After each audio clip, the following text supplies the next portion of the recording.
Olá pessoal, eu sou a professora Thalita, professora de língua portuguesa. E hoje então nós vamos dar continuidade ao estudo da construção e recepção de textos. Só vamos relembrar, gente, algumas coisas que nós vimos anteriormente. Nós vimos o conceito de gênero textual. Lembram que a gente viu que a forma mais fácil da gente lembrar de gênero é lembrar que é um nome que é dado ao texto?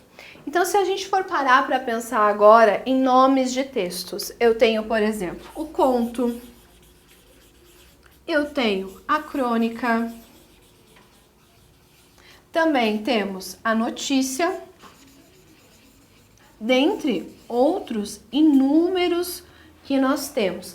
Inclusive, gente, por conta das redes sociais, a gente também tem a inserção de novos gêneros, como, por exemplo, o meme. O meme é um gênero textual. Então, a gente percebe que a todo momento podem surgir novos gêneros. Então, gente, o gênero é esse nome, essa estrutura pré-determinada que nós temos. Por exemplo, se eu estou falando de notícia, na notícia, necessariamente, eu sei que eu preciso ter o quê? O lead. O que é o lead? Vocês lembram? É aquele primeiro parágrafo onde eu vou responder algumas perguntinhas, como o que, onde, como, quem, por quê. Dentre, gente, inúmeras outras perguntas que a gente vai ter ali. Então, essa é uma característica do gênero notícia. E se a gente for pegar a notícia especificamente, a gente consegue explorar, então, as tipologias presentes nela. Justamente porque, gente, na notícia, eu posso ter a tipologia narrativa. Por que eu posso ter uma narração? Porque muitas vezes eu preciso contar uma história. Então, é importante ali que eu tenha essa informação. Além disso, eu também tenho a tipologia descritiva. Justamente porque eu vou falar onde aconteceu alguma coisa, eu posso acabar descrevendo esse ambiente. Então, essas são as tipologias que nós vimos anteriormente. Então, a narração, ela é caracterizada justamente por quê? Pela presença de verbos, pela marcação de tempo. Agora, a descrição, eu tenho adjetivos. E além de adjetivos, nós também temos a presença de verbos de estar. Então, a gente vai ver as outras tipologias ao longo dessa aula. Por exemplo, a tipologia que mais surge em dúvidas, que é a tipologia argumentativa, que também pode ser chamada de tipologia dissertativa, que basicamente consiste na apresentação de uma opinião sobre um determinado assunto e na defesa dela por meio da argumentação. Muitos textos argumentativos têm a seguinte estrutura: tese, argumentação e conclusão. Essa tipologia é predominante em diversos gêneros textuais, como artigo de opinião, resenha, discurso, editorial e dissertação. Então, gente, nós estamos falando da argumentação. Para quem não entendeu o que é essa argumentação, é quando eu vou expor a minha opinião. Por exemplo, eu vou expor por que eu gostei mais da caneta vermelha do que da caneta preta. Então, vamos falar, a questão da estrutura, ela é mais fácil para escrever, né? Ela chama mais a atenção.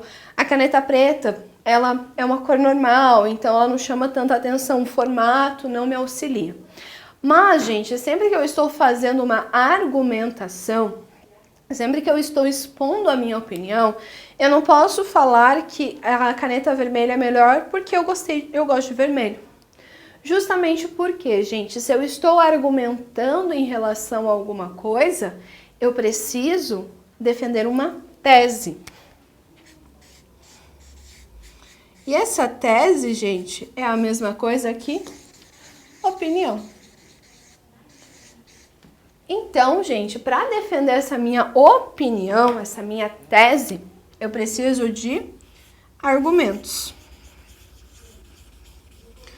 E aqui, gente, é que eu vou colocar, então, outras áreas do conhecimento, justamente porque, estou falando sobre sustentabilidade.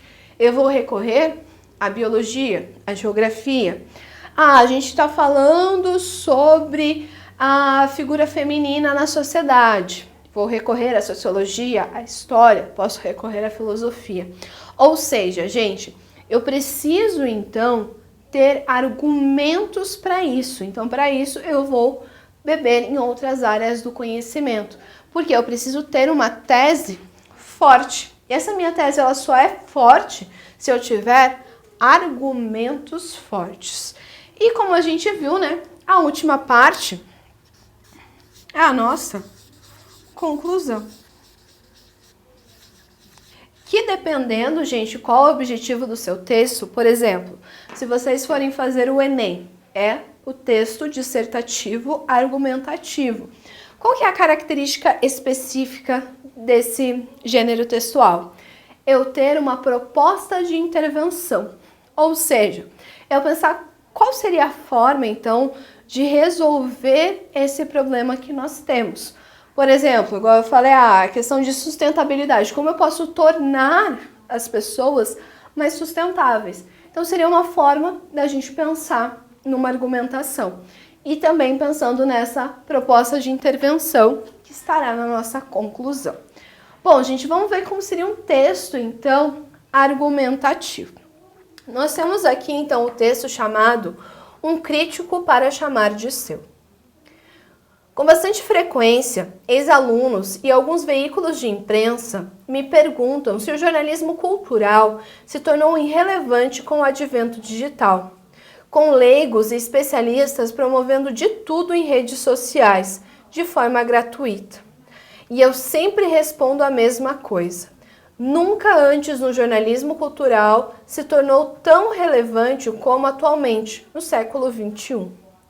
E para entender isso, basta um exemplo, talvez o mais significativo, o Netflix.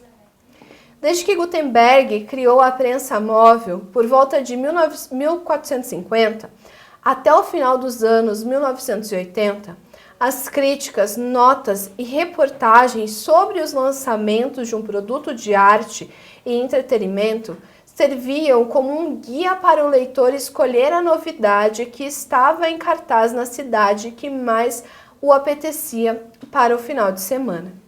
Mas, obviamente, o ofício ia além disso. Críticas de veículos sérios ajudam a construir um panorama da produção cultural daquele momento.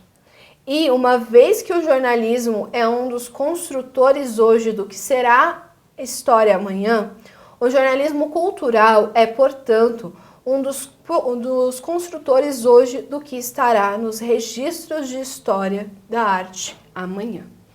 Então aqui, gente, nós temos um exemplo de um texto argumentativo bastante breve, mas onde nós podemos perceber que justamente qual é o caminho que esse autor faz. Ele pega, gente, ele vai na história, né, explicando, olha, gente, quando Gutenberg criou a prensa lá atrás, nós percebemos que esse jornalismo cultural foi se tornando importante. Então, gente, uma outra área do conhecimento que ajuda a gente é a história, nesse caso aqui.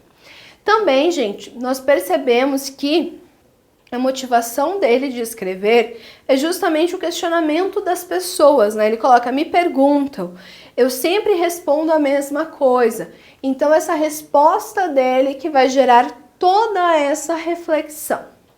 Lembrando, gente, se eu estou escrevendo um texto argumentativo, eu não posso usar achismos e senso comum. Eu preciso justamente pedir ajuda para essas outras áreas do conhecimento para que isso, no meu texto, né, esses argumentos, eles sejam fortes, façam sentido no contexto onde eles estão inseridos. Então aqui está a palavra-chave, gente. Pesquisem. Eu nunca posso chegar e discutir com alguém sem conhecimento de causa. Então eu preciso pesquisar, entender o funcionamento de algo. Vamos pegar um exemplo bem bobinho. Por exemplo, futebol. Futebol é uma coisa, gente, que se você vai discutir paixão, não é possível que haja uma argumentação. Porque a paixão pelo futebol é algo que não se discute. Agora, se um time jogou melhor que o outro, aí é possível. Justamente porque eu consigo, com exemplos durante o jogo, demonstrar por que um time jogou melhor que o outro. Ou seja, gente, eu posso usar também a exemplificação. É uma outra forma que nós temos, então, de trazer, os nossos argumentos. Até porque a gente mostra de forma prática como isso acontece. Bom, gente, espero ter ajudado vocês em mais uma aula de língua portuguesa. Até a próxima!